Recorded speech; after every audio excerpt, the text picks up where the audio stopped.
펜타곤은 단순히 UFO 파일만 공개한 것이 아니라 불가능하다고 여겨졌던 것들의 증거를 공개했습니다. 이건 소문이나 유출이 아닙니다. 이들은 펜타곤도 설명하지 못한 기록으로 남은 조우 사례입니다. 그리고 가장 불안한 점은 이게 바로 그들이 보여주고 싶어하는 것입니다. 번호 50번. 2023년 9월 FBI는 미국 내 한 장소에서 드론 조종사가 방금 본 것이 무엇인지 이해하려고 했습니다. 기밀 해제된 영상에서 그 남자는 자신과 동료들 모두가 지평선 위에 밝은 빛을 목격했다고 설명합니다. 눈부신 빛에 둘러싸인 그 물체는 인용하자면 금속성 회색이고 선형이며 길이는 블랙호크 헬리콥터 1, 2대 정도였고 확실히 드론보다는 컸습니다. 탈 것처럼 보였지만 배기구나 날개가 없었습니다. 약 5000피트 상공에 정지했고 동쪽에서 서쪽으로 이동하다 50초 만에 사라졌습니다. 그 남자는 겁에 질렸지만 그날 밤 폭풍이 마을을 강타했습니다. 그는 호텔방에 앉아 여전히 긴장하고 있었는데 갑자기 TV가 꺼졌습니다. 그는 FBI에게 그 후 이틀 반 동안 거의 잠을 잘 수 없었고 잠이 들었을 때도 이상한 꿈에 시달렸다고 말했습니다. 그는 접촉을 한 걸까요? 더 잘 이해하기 위해 미국에서 UFO에 대한 모든 이야기가 처음 시작됐던 시점으로 돌아가 봅시다. 49번입니다. 제2차 세계대전 말 미국과 영국 정보기관은 나치 과학자들의 초강력 무기 개발 여부를 조사했습니다. 실제로 그들은 V1과 V2 로켓을 가지고 있었지만 기밀 해제된 문서에 따르면 유럽 상공에서 뭔가가 목격되었고 그것은 로켓이 아니었습니다. 1948년 11월 4일 미 공군 유럽 사령부의 급비 문서에는 한동안 우리는 반복적으로 보고되는 비행 접시에 대해 우려해왔습니다. 라고 적혀 있었습니다. 이 기계들 중 하나가 약 30분 동안 노이비베르크 공군기지 상공에 떠있는 것이 목격되었습니다. 미국 당국은 이 비행체들이 현재 우리의 판단 능력으로는 설명할 수 있는 범위를 벗어날 수도 있다고 기록하며 당황했습니다. 48번 비밀보고서에서 이 기계들 중 하나는 극도의 기동성과 거의 정지 비행을 할 수 있는 능력을 가진 것으로 묘사되었으며 표면에 도움 형태가 있는 타원형 원방과 유사한 설계를 가지고 있다고 했습니다. 고속으로 사라지거나 완전히 분해되는 능력, 그리고 매우 빠르게 밀집된 대형으로 모이는 능력이 있었습니다. 인간이 만든 것으로는 불가능했는데 그들이 본 것은 무엇이었을까요? 번호 47. 이 외계인 같은 기계들을 이해하는 임무를 맡았던 사람 중 한 명은 FBI 국장 J. 에드거 후버였습니다. 기밀 해제된 문서에 따르면 그는 신봉자는 아니었지만 거의 매주 또 다른 UFO 관련 문서가 그의 책상 위에 올라왔습니다. 그 중 하나는 1967년 10월 9일 한 여성이 댈러스의 FBI 사무실에 나타났다는 내용을 보여줍니다. 그녀는 그해 7월에 외계인에게 납치당했다고 주장했습니다. 인용하자면 인간의 모습을 한 다른 행성 출신의 존재가 그녀를 우주선에 태워 하늘로 데려가 중요한 정보를 주었다고 합니다. 그녀는 외계인들이 1962년 5월 22일 미군이 아프리카 상공에서 UFO를 향해 미사일을 발사했지만 그 우주선이 역장을 사용해 스스로를 보호했다고 말했다고 주장했습니다. 그녀는 또한 미군이 1967년 8월 20일 남극 상공에서 또 다른 UFO를 추적했다고 주장했습니다. 그 여성은 조사관들이 사건을 확인하면 자신의 이야기가 진짜임을 증명할 수 있다고 주장했으나 이름 공개는 거부했습니다. 그녀는 UFO 내부 고발자들이 자주 사라지거나 불행한 결말을 맞는다고 경고했습니다. 이상하게 들릴 수 있지만 유사한 주장들이 계속 FBI에 접수됐습니다. 1969년 5월 14일 레리 스티븐스라는 남성이 FBI에 편지를 보냈습니다. 그는 요원들에게 검은 옷을 입고 검은 차를 모는 수상한 남성들에 대한 소문을 조사해달라고 요청했습니다. 이 남성들은 때때로 FBI 요원을 사칭하며 UFO 목격자들을 위협했다고 합니다. 이 파일의 모든 사람을 미쳤거나 관심을 끌려는 사람으로 보기 쉽지만 많은 보고서가 매우 신뢰할 만한 출처에서 나왔습니다. 번호 46번. 괌에 주둔 중인 제147 항공로 및 항공통신비행대 소속 3명의 군인이 오전 10시 40분에 보고했습니다. 1946년 8월 14일 그들은 초승달 모양 물체 2개가 머리 위로 빠르게 지나갔다고 했습니다. 그들은 그 물체들이 미국 최첨단 전투기보다 2배 빠르다고 추정했습니다. 약 1200피트 상공을 비행하던 그 물체들은 갑자기 날카로운 지그재그 기동을 하더니 시야에서 사라졌습니다. 군인들에게서 이런 이야기가 나온다는 게 이상하게 들릴 수 있지만 이런 보고들은 21세기까지도 계속되었습니다. 45번입니다. 2023년 5월 이틀간 연방정부 소속 7명이 미국 서부 상공에서 설명할 수 없는 현상을 목격했다고 보고했습니다. 첫 번째 사건입니다. 3개의 별도의 연방법집행 특수요원팀이 밤하늘에 떠있는 2-3개의 빛나는 붉은 구체를 목격했다고 보고했습니다. 그들의 진술에 따르면 큰 물체가 작은 구체들을 방출해 마치 모선이 비행체를 내보내는 것 같았습니다. 작은 빛들은 아래로 급강하했다가 모두 갑자기 사라졌습니다. 두 번째 사건입니다. 여러 요원들은 붉은 구체가 바위 봉우리 위에 떠있고 빛나는 방추연 빗줄기로 봉우리와 연결된 듯 보였다고 진술했습니다. 그 물체는 완전히 조용히 공중에 떠있었습니다. 한 목격자는 그것을 반지의 제왕 사우론의 눈에 비유했습니다. 약 1분간 움직이지 않다 사라졌고 이번이 세 번째입니다. 두 요원은 밤에 제한구역을 지나가는 자동차로 보이는 물체를 목격했지만 뭔가 이상했습니다. 그 차량은 빨간 불빛과 흰 불빛을 내며 지상에서 약 1m 떠 있는 듯 보였습니다.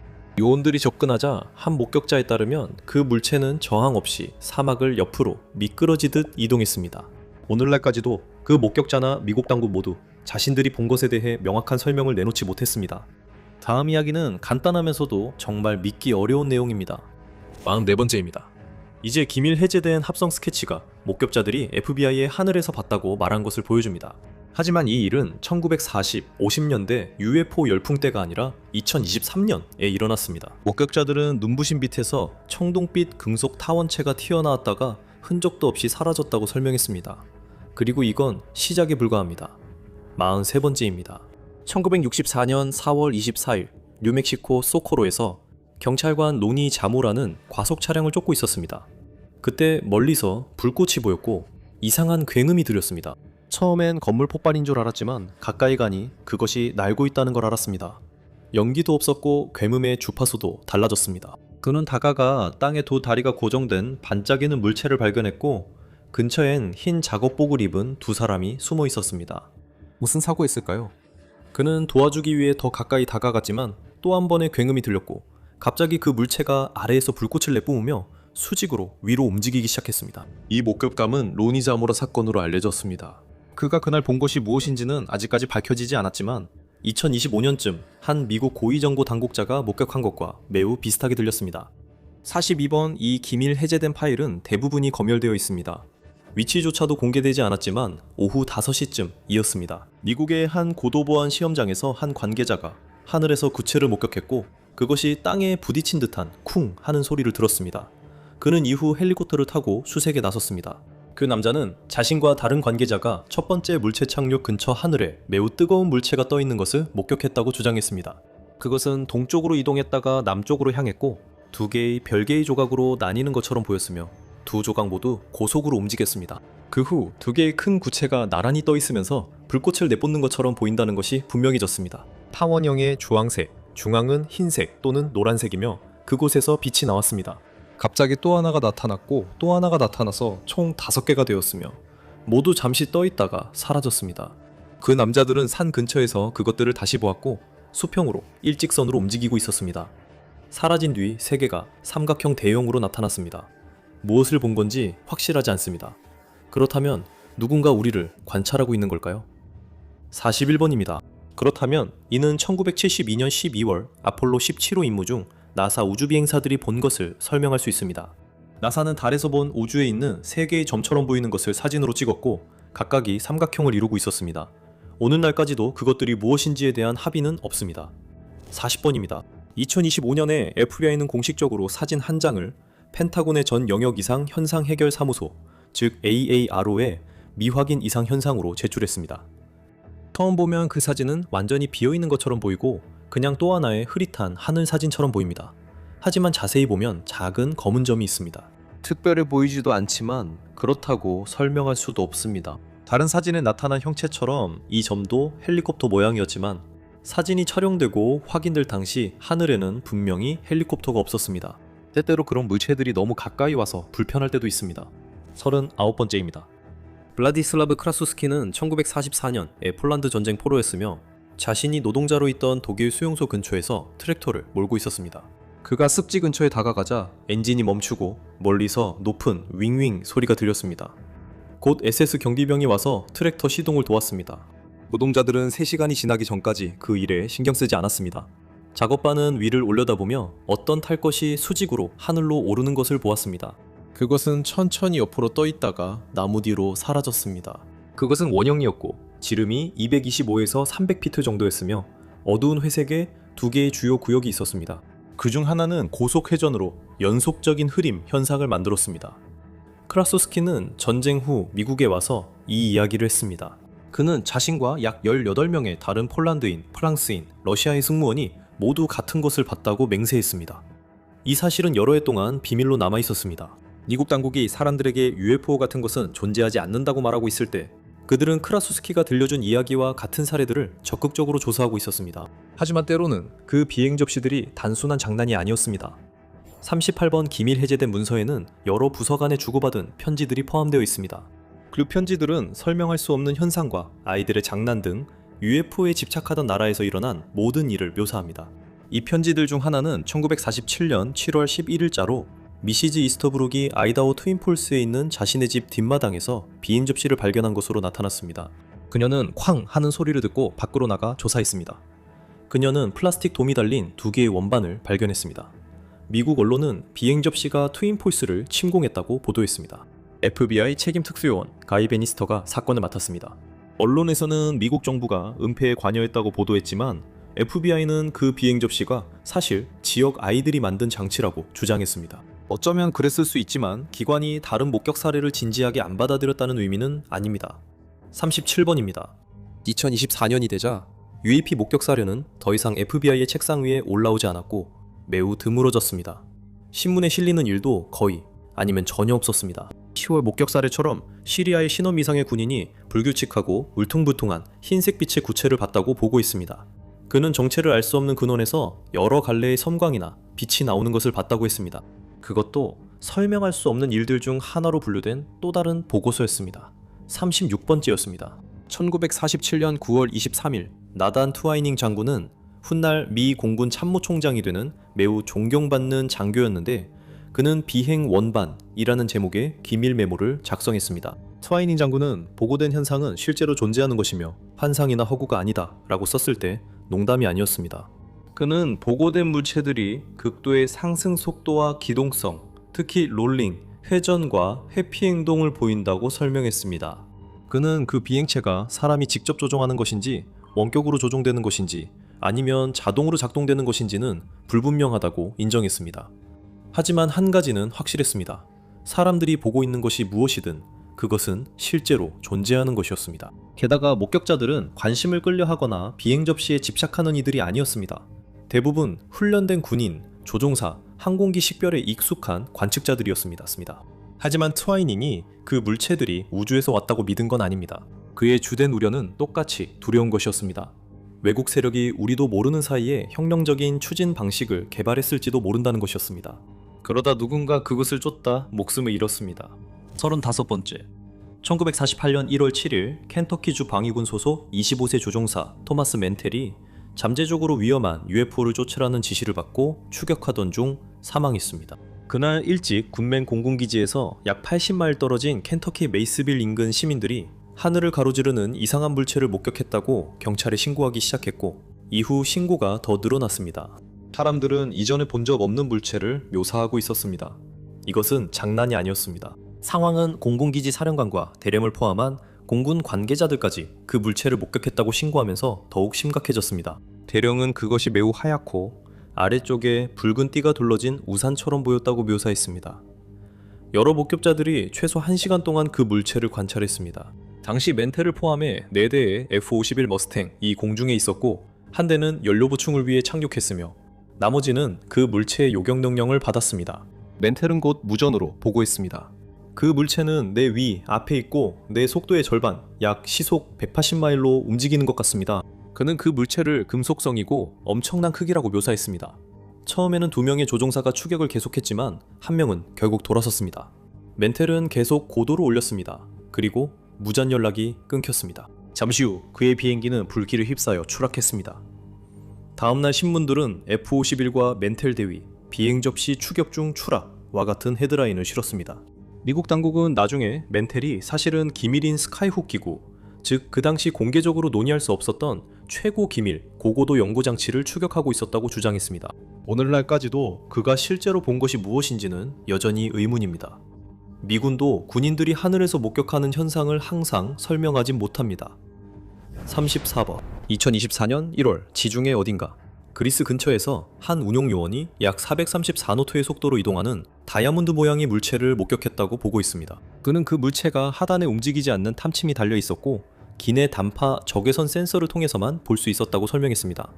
그 물체는 분명히 있었고 2분 후에는 사라졌습니다. 미군 관계자들은 종종 이러한 물체들이 과학적으로 불가능한 방식으로 움직이는 것을 목격했다고 보고합니다. 2020년 10월 한 운용 요원이 아라비아해 상공에서 본 것처럼 말이죠. 33번 기밀 해제된 문서에 따르면 한 남성이 적외선 센서를 통해 원형의 차가운 물체가 약 시속 20마일로 319도 북서쪽을 향해 이동하는 것을 발견했다고 합니다. 불가능했던 부분은 그 물체가 항공기가 할 수 없는 갑작스러운 방향 전환을 할 수 있었다는 점입니다. 다음 사례들처럼 이 사건들도 대중에게 비밀로 유지되었습니다. 32번. 수년 동안 미국 당국은 UFO에 대해 공개적으로는 별다른 위협이 아니라고 평가절하했지만 비밀리에 프로젝트 사인, 프로젝트 그러지, 그리고 이후에는 프로젝트 블루북과 같은 일련의 비밀 프로그램을 통해 조용히 조사해왔습니다. 그 파일들에 기록된 사건 중 하나는 1950년 워싱턴 내셔널 공항을 출발한 아메리칸 항공 DC-6과 관련된 것이었습니다. 이륙 직후 조종사는 승무원들과 함께 항공기 쪽으로 곧장 다가오는 눈부시게 빛나는 물체를 목격했다고 설명했습니다. 조종사는 왼쪽을 봤을 때 그 물체가 멈춘 것처럼 보였다고 했으며 완벽한 유선형에 날개나 꼬리가 없었다고 묘사했습니다. 그 물체는 이후 항공기 주위를 선회한 뒤 비행기 오른쪽으로 이동해 잠시 속도를 맞추다가 갑자기 멀리로 빠르게 사라졌습니다. 우리는 그 물체가 동쪽으로 사라질 때까지 몇 초 더 지켜봤다고 기장은 말했습니다. 나는 그 전에도 그 이후에도 그런 것을 본 적이 없습니다. 더욱 우려스러운 것은 비슷한 물체들이 때때로 미국에서 가장 민감한 핵시설 근처에 나타났다는 보고들이었습니다. 31번입니다. 1952년 FBI는 기밀 메시지를 받았습니다. 사우스캐롤라이나에 있는 미국 원자력위원회의 서베너 리버 플랜트 시설에서 여러 직원들이 4개의 원반 모양 비행 물체가 시설에 접근했다가 사라지는 것을 목격했습니다. 그 물체들은 다시 나타났다가 또다시 사라졌으며 금빛을 띠고 있었고 매우 빠른 속도로 움직였습니다. 완전히 조용했습니다. 그리고 그 보고서도 그냥 먼지만 쌓인 채로 남게 되었습니다. 30번째 사례입니다. 1947년 7월 존 P. 레기 씨가 뉴펀들랜드의 코트로이에서 했던 보고처럼 말이죠. 레기 씨는 가게 밖에 있을 때 하늘을 밝힌 무언가를 봤다고 했습니다. 유성이나 비행기가 아니었고 처음 보는 것이었습니다. 약 15초 동안 그는 원반 모양의 물체가 밤하늘을 날며 뒤에 원뿔 모양 잔광이 따라오는 것을 보았습니다. 그게 전부였습니다. 그 보고서는 기밀로 분류되어 수십 년 동안 숨겨져 있었습니다. 바로 다음에 소개할 이 기밀 해제된 보고서처럼 말이죠. 이건 훨씬 더 충격적입니다. 29번입니다. 1947년 8월 레노 코리 씨가 군 정보국장에게 편지를 썼을 때 그녀는 자신이 집단 심리의 희생자나 괴짜로 치부되길 원치 않는다고 분명히 밝혔습니다.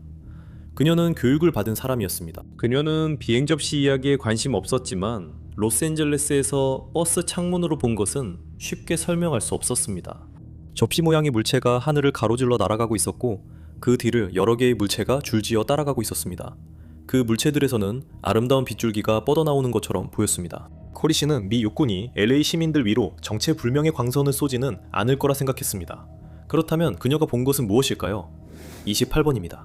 1952년 CIA 보고서에 따르면 벨기에령 콩고의 광산지역 상공에서 비행 접시가 지그재그로 날아다니는 것이 목격되었다고 합니다. 기록에 따르면 한 벨기에 군 조종사가 제트기를 타고 그 물체 중 하나를 추격했고 약 395피트 거리까지 접근하는 데 성공했습니다. 그는 그 비행체가 은색이고 하부가 회전하며 마하 1 이상 속도를 낼 수 있다고 묘사했습니다. 가속할 때는 뒤쪽에서 불꽃이 나타났다고 했습니다. CIA는 이에 큰 관심을 기울였습니다. 당시 CIA는 콩고와 그 천연자원에 상당한 전략적 관심을 가지고 있었습니다. 한동안 영국의 일부 지역은 UFO의 중심지로 떠올랐습니다. 27번 FBI 파일에서 발견된 뉴스 스크랩에는 1950년 12월 3일자 영국 언론 보도가 포함되어 있습니다. 축구 관중들이 비행 접시를 목격하다. 보도에 따르면 수백 명의 팬들이 하늘을 올려다보며 이상한 흰색 현상이 하늘을 가로지르는 것을 목격해 축구 경기가 중단되었습니다. 근처 럭비 경기에서 선수들이 외계인 우주선처럼 보이는 물체를 목격해 경기가 중단됐습니다. 미국 당국도 분명히 대서양 건너편에서 무슨 일이 일어나고 있는지 주시하고 있었습니다. 하지만 안타깝게도 파일에 있는 대부분의 신문 기사들은 미국 기관들이 이 이상한 사건들에 대해 어떻게 생각했는지에 대한 설명이 없습니다. 26번입니다. 2001년 10월 러시아는 미국 국무부에 조지아 영공에 정체불명의 비행기를 띄우고 폭격을 시작했다는 사실을 부인하는 메시지를 보냈습니다. 조지아 외무부는 항의했고 러시아는 목격된 것이 러시아 것이 될 수 없으니 UFO일 것이라고 반박했습니다. 기밀 정문에서는 이에 대해 러시아인들은 이상하고 대담한 거짓말을 하는 경향이 있다고 언급했습니다. UFO가 때로 변명거리로 쓰이기도 합니다. 러시아인들이 옳았을 수도 있죠. 이제 진짜 우주 공포 영화로 가보겠습니다. 25번 아폴로 17호 임무에서 매우 이상한 일들이 일어났습니다. 사령선 조종사 로널드 에반스는 보고서에서 우주선이 기동할 때 매우 밝은 입자나 파편들이 우주선 근처에서 떠다니고 구르는 것을 목격했다고 말했습니다. 달 착륙선 조종사 해리슨 잭 슈미트도 그를 지지하며 자신이 본 것이 마치 7월 4일처럼 보였다고 묘사했습니다. 또 다른 우주비행사인 임무사령관 유진 A. 서너는 다른 경험을 했습니다. 그는 잠을 잘 수 없었다고 말했는데 밝은 줄무늬를 본 후 기차 헤드라이트만큼 강렬한 빛이 번쩍이는 것을 봤다고 했습니다. 그는 자신이 이런 것들을 실제로 봤다고 믿었습니다. 그것들은 단순한 광합 현상이 아니었습니다. 그리고 지구에서도 이상한 일들이 벌어지고 있었습니다. 24번 최근 공개된 문서들은 FBI가 UFO 관련 신문 기사를 얼마나 열심히 수집했는지를 보여줍니다. 그중 하나는 1957년 10월 14일자 로 웨스턴 항공의 파일럿인 WJ 헐 대위가 등장합니다. 그는 한때 공식적으로 UFO는 헛소리라고 말한 적이 있었습니다. 하지만 그는 엘라바마주 모빌에서 직접 UFO를 목격한 뒤 생각을 바꿨습니다. 그는 소형 비행기를 조종하던 중 하늘을 가로지르는 눈부신 유성을 목격했다고 했습니다. 하지만 이 유성은 갑자기 멈추더니 방향을 완전히 바꿨습니다. 이는 물리적으로 불가능한 일입니다. 그 물체는 여러 번 격렬하게 방향을 바꿨고 그는 넋을 잃고 두려움까지 느꼈습니다. 한때 UFO 회의론자였던 그는 완전히 변했습니다. 그가 유일한 사람은 아니었습니다. 23번째 이야기입니다. 같은 해에 미국의 유도미사일 프로그램을 총괄했던 퇴역 해군 제독 델머 S. 파니 역시 소름 끼치는 고백을 했습니다. 그는 하늘의 물체들이 매우 빠르고 지능적이며 비현실적으로 움직였다는 증거를 봤다고 했습니다. 그 물체들은 미국, 러시아 등 어느 나라의 것도 아니었습니다. 그는 자신이 직접 비행 접시를 봤다고 주장한 적은 없었지만 한 가지는 분명히 했습니다. 설명할 수 없는 무언가가 거기에 있다는 것이었습니다. 이들은 괴짜가 아니라 진지한 사람들이었습니다. 그리고 나서 접시는 시가 모양으로 변했습니다. 22번입니다. 1954년 목격자들은 알제리 세티프 상공을 시가 모양의 물체가 날아가는 것을 보았다고 맹세했습니다. CIA 문서에 따르면 그 물체는 푸른 빛의 흔적을 남겼다고 합니다. 같은 해 쿠알라룸푸르 부두 노동자들도 머리 위로 시가 모양 비행체가 빠르게 지나가며 흔적을 남기는 것을 목격했다고 보고했습니다. 그 후 다음 5일 동안 기밀 해제된 문서에는 쿠알라룸푸르에서 목격자들이 원통형 비행기계라고 묘사한 물체가 3번 더 별도로 목격된 사실이 기록되어 있습니다. 그 시가 모양의 물체는 무엇이었을까요? 사람들이 대륙 곳곳에서 계속 목격했습니다. 프랑스 생메자르 근처의 한 등산객 그룹은 모두 똑같은 것을 봤다고 묘사했습니다. 머리 위 약 2000피트 상공을 조용히 움직이는 거대한 비행시가였습니다. 비행시가는 실제로 존재했던 걸까요? 21번입니다. 미국은 수년간 이런 보고를 진지하게 받아들였습니다. 전문가들은 대부분 자연현상으로 설명했지만 약 20%는 너무 이상해 합리적 설명이 어려웠습니다. 합리적인 설명에 관해서는 기밀 해제된 문서에 자주 등장하는 한 남자가 이 기계들이 정확히 무엇인지 알고 있다고 말했습니다. 20번. 조지 클라인은 전쟁 중 나치 전시생산부의 최고 과학자였습니다. 그는 나치 비행 접시 실존을 주장한 인물 중 하나였습니다. 그래서 FBI가 신문 기사를 수집할 때 클라인이 모든 UFO는 사실 전쟁이 끝난 후 미국과 러시아가 나치 과학자들을 빼앗아 와서 만든 초강력 무기라고 말한 기사가 있었습니다. 이 이론의 문제점은 그런 나치의 기적의 무기가 실제로 발견된 적이 없다는 것입니다. 그래도 클라인은 자신이 직접 나치의 비행 접시 시제품을 개발했다고 주장했으며 그 비행 접시는 단 3분 만에 4만 피트까지 상승할 수 있었다고 했습니다. 당시 지구상에 공개된 어떤 항공기도 그런 성능을 낼 수는 없었습니다. 클라인이 거짓말을 했거나 과장했을 수도 있고 아니면 세계의 초강대국들이 실제로 대중에게 알려진 것보다 훨씬 앞선 기술을 개발하고 있었을 수도 있습니다. 19번입니다. 1954년 제임스 지카렐리 소령은 엘라베마주 브록리 공군기지에서 UFO를 목격했다고 보고했습니다. 그는 그것을 짧고 뭉툭한 날개를 가진 이전에 본 적 없는 비행기라고 묘사했습니다. 그와 기지의 다른 사람들도 레이더에서 그것이 조용히 움직이다 사라졌다고 했습니다. 유럽에서도 유사한 물체 목격이 있었습니다. 18번 스웨덴에서 뱅트 노르덴스키 올드. 스웨덴 공군 총사령관은 그의 부하들이 발트 해안에서 불가능한 무언가를 목격했다고 말했습니다. 목격자들은 금속으로 된 원반 모양의 물체가 기존의 항공기로는 불가능한 방식으로 움직였다고 설명했습니다. 보고서에 따르면 그 물체는 약 5010피트 상공에서 음속보다 빠르게 비행했습니다. 목격이 더욱 불안하게 만든 것은 그것이 발생한 장소였습니다. 그곳은 한때 나치의 연구시설이었고 이후 소련의 통제하에 들어간 곳이었습니다. 하지만 한 남자는 다른 설명을 내놓았습니다. 17번 도널드 키오 소령은 전직 미 해병대 항공조종사였으며 클라인과는 매우 다른 이론을 가지고 있었습니다.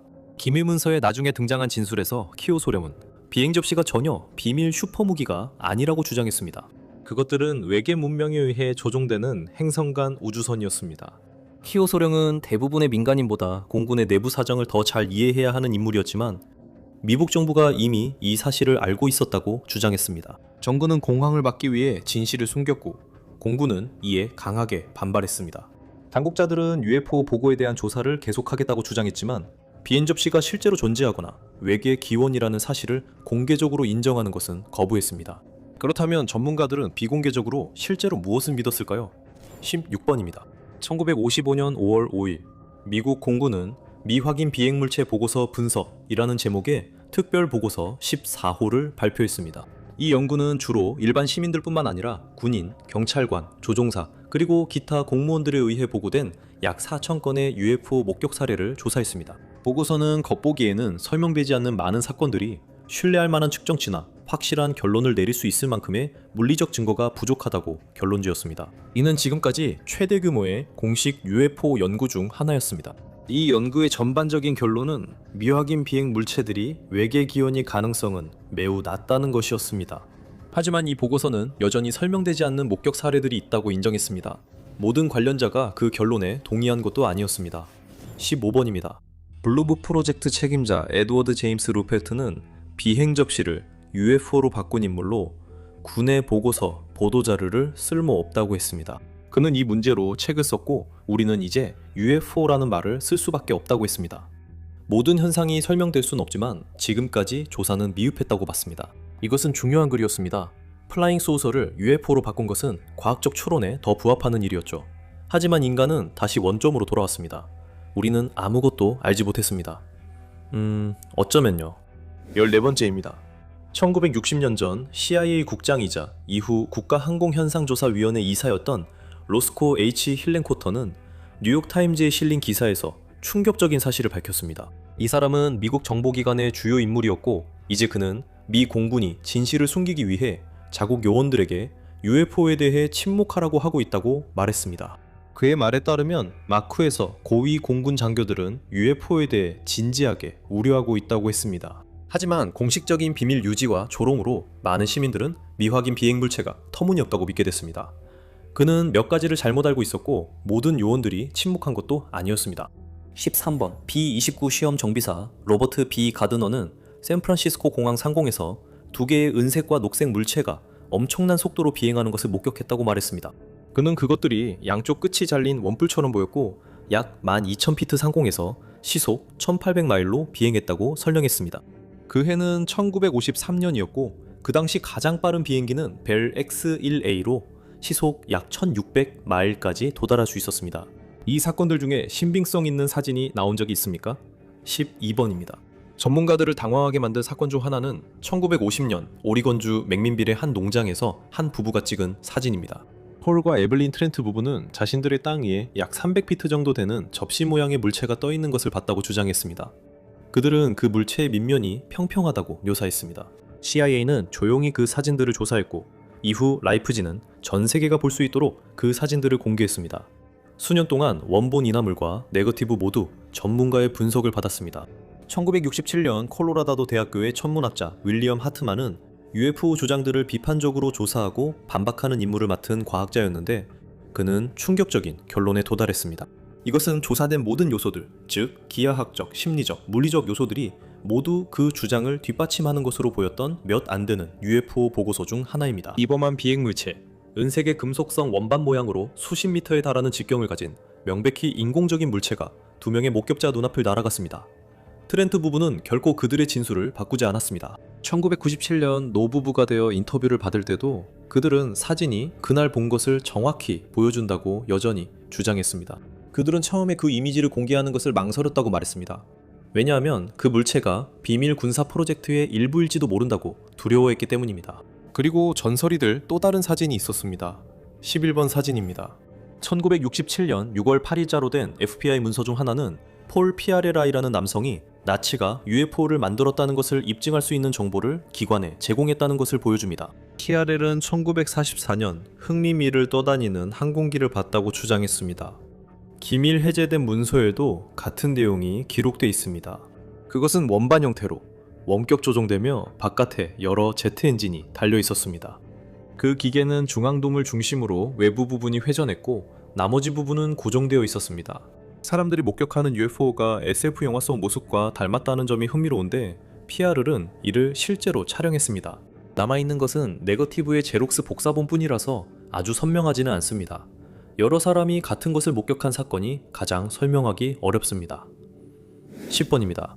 1951년 2월 10일 새벽 1시 직전이었습니다. 31명을 태운 미 해군 더글라스 ROD 수송기가 케플로비크 상공을 지나던 중 승무원들이 도저히 설명할 수 없는 무언가를 목격했습니다. 해수면에서 약 1500피트 상공에서 그들 아래로 이상하게 빛나는 물체가 나타났습니다. 조용하고 밝았으며 설명할 수 없는 방식으로 움직였습니다. 탑승자 모두가 목격했다고 전해집니다. 주황색과 붉은빛이 가장자리에 있는 원반형 누체였습니다. 그 물체가 가까워지자 조종사들은 계기들이 고장나기 시작했다고 말했습니다. 방향지시계가 오작동했고 자기 나침반과 2개의 방향 탐지기도 함께 고장났습니다. 그리고 비행기가 그 물체에서 멀어지자 계기들은 갑자기 정상으로 돌아왔습니다. 이 사건은 수년간 기밀이었으나 남은 문서들은 해군 정보부가 이를 심각하게 여겼음을 보여줍니다.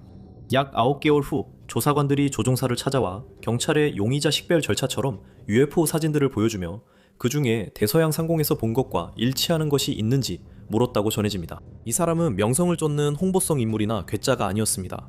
그는 신뢰받는 군 조종사였고 그의 진술은 조사하는 사람들에게 신빙성 있게 받아들여졌습니다.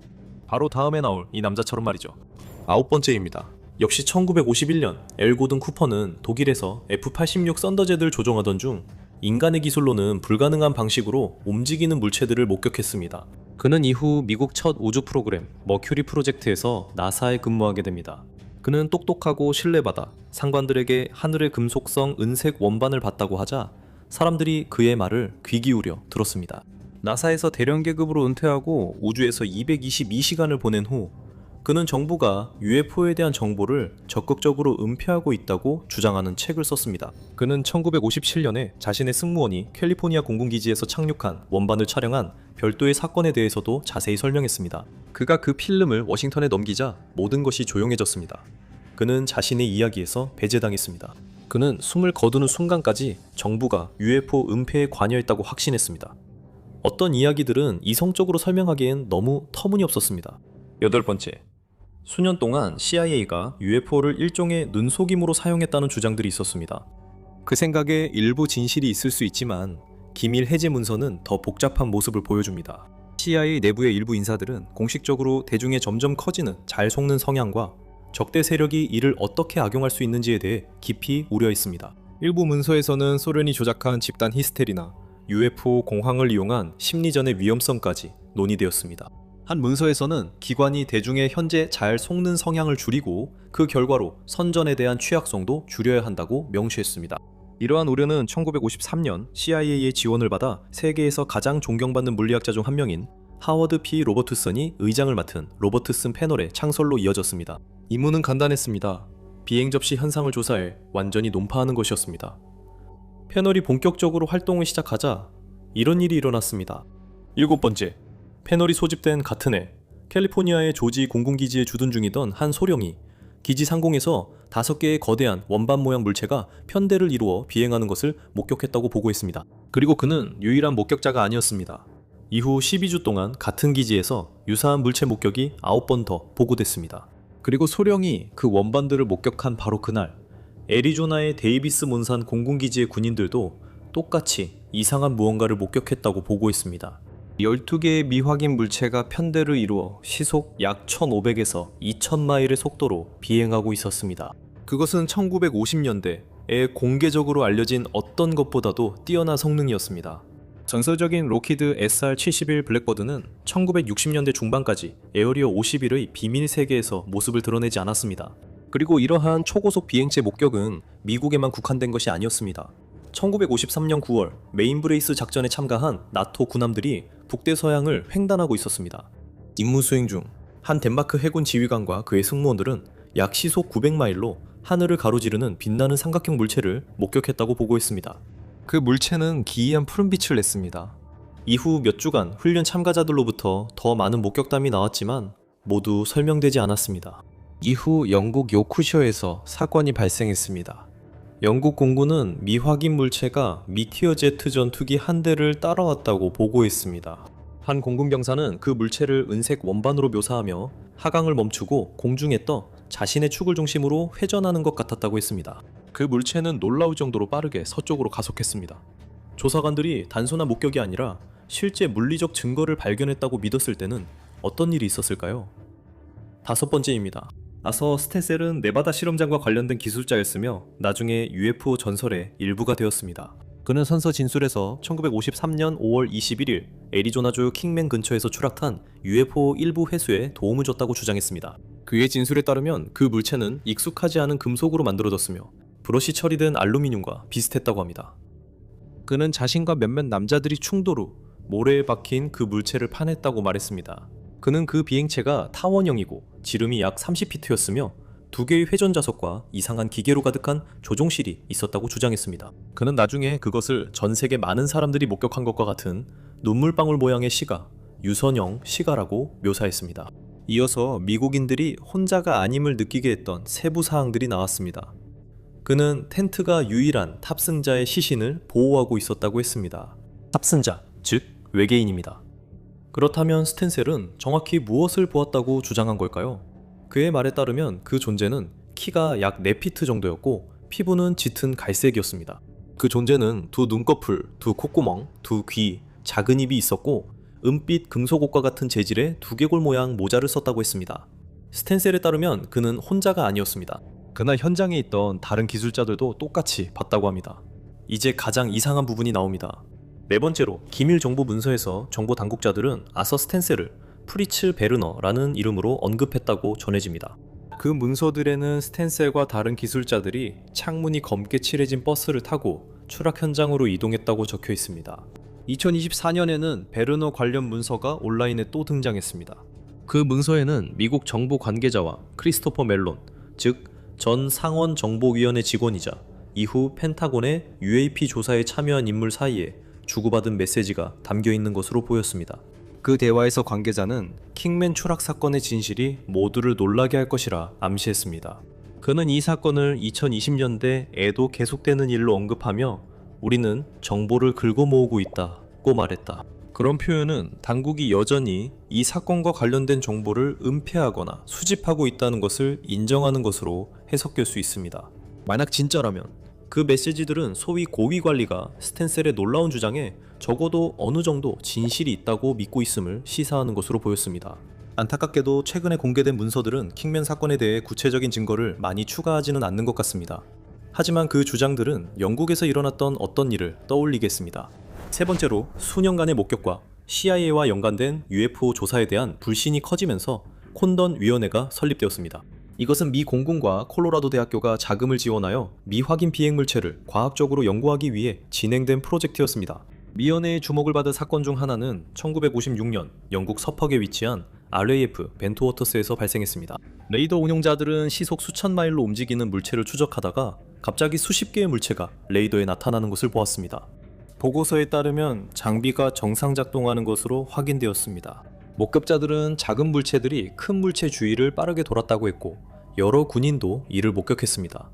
비슷한 일이 RAF 레이커니스 근처에서도 벌어졌습니다. 그곳에서는 그 물체가 레이더에만 포착된 것이 아니라 실제로 시각적으로도 목격된 것으로 전해졌습니다. 목격자들은 그 물체가 하늘에서 갑자기 멈췄다가 즉시 가속하며 엄청난 속도로 움직였다고 설명했습니다. 레이크니스 기지 요원들은 같은 서퍽에 위치한 RAF 네이스테드에 연락했고 네이스테드에서는 표적을 요격하기 위해 드아빌랜드 베놈 야간 전투기를 긴급 출격시켰습니다. 베놈 전투기 승무원 2명은 그 물체를 레이더와 육안으로 모두 확인했다고 보고했습니다. 그런데 그들이 미처 대응하기도 전에 경고 없이 표적이 그들 뒤에 나타났습니다. 결국 전투기는 연료가 부족해져 추격을 중단하고 착륙할 수밖에 없었습니다. 콘돈 보고서는 나중에 이 조우를 자신들이 조사한 사례 중 가장 난해하고 이례적인 사건이라고 묘사했습니다. 그렇다면 군용기를 능가하는 속도와 기동성을 가진 것처럼 보였던 이 물체들은 도대체 무엇이었을까요? 이 물체들은 냉전시대 전 세계에서 미국 시험 비행사들과 레이더 요원들이 보고한 현상과 관련이 있었던 걸까요? 두 번째로, X-15 조종사 조셉 워커는 마하 4하로 비행 중 UFO 2대가 머리 위를 지나갔다고 무전기로 전했습니다. 그들은 그의 옆을 스쳐갔습니다. 그들은 시속 3,400마일로 당시 존재하던 어떤 비행기만큼이나 빨랐습니다. 조셉 워커는 약 200피트까지 접근해 그 물체들이 원반 모양이었다고 했습니다. 조셉 워커는 1966년 편대 비행사고로 사망했기 때문에 이후 UFO에 대해 이야기할 기회를 갖지 못했습니다. 하지만 그의 말은 X-15 조종사 로버트 화이트 소령에게 깊은 인상을 남겼습니다. 화이트는 31만 4천 피트 상공에서 여러 물체가 나는 것을 목격했습니다. 그는 타인지와의 인터뷰에서 저 밖에는 정말로 뭔가가 있습니다 라고 말했습니다. 이 마지막 말이 중요합니다. 첫 번째로 2014년에 가디언지는 이런 질문을 던졌습니다. 외계인의 존재를 은폐하는 것이 아니라 진짜 음모는 우리를 외계인의 존재를 믿도록 설득하는 것이 아니었을까요? 그 기사에서는 CIA와 연관된 것으로 보이는 심리작전에 대해 언급했습니다. 이 작전에서는 가짜 기밀 UFO 문서들이 의도적으로 대중에게 유포되었습니다. 이 문서들은 매제스틱 12 문서로 불리며 미국 고위 관리들이 오랜 기간 외계인 접촉 증거를 은폐했다는 비밀 파일로 알려졌습니다. 하지만 이 문서들은 위조된 것으로 드러났으며 UFO 광풍을 진정시키기보다는 오히려 부추기기 위해 만들어진 허위 정보였습니다.